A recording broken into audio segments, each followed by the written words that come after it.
we do think that over the, let's say the past week up into this weekend, that real progress was made to achieving a deal. But you heard the secretary speak to this, I think it was on Friday in Israel.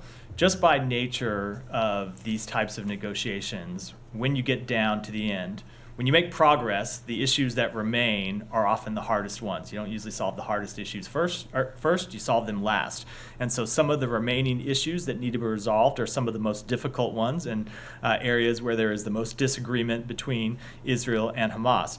We do think it's possible to bridge those differences, and we're going to continue to try to bridge those differences because we think a ceasefire that secures the release of hostages would be in the interests of the United States, in the interests of Israel, in the interests of the broader region. The hostage negotiations we do not believe are over. We do not believe they've come to an end.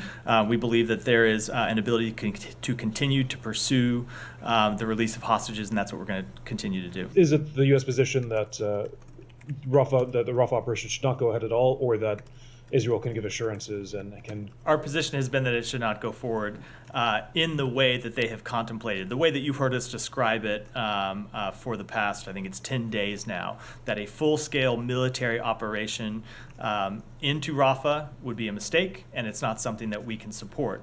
What we have said is the kind of mission that we could support is a much more targeted, limited campaign that could still achieve the same objectives, that could still lead to the defeat of those remaining Hamas battalions inside Rafah, but without massive harm to the civilian population, without hindering the delivery of humanitarian assistance, and without actually weakening Israel's security instead of strengthening it. Question, but you do believe that a more limited campaign could take out those 4 battalions? We do.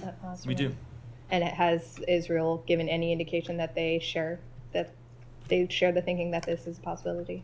So I'm not going to. I think you mean with respect to the plan that we. Yeah. So we haven't actually presented them that plan in any kind of detailed way. That's the meeting that was supposed to be happening today, tomorrow. That was canceled. So it's hard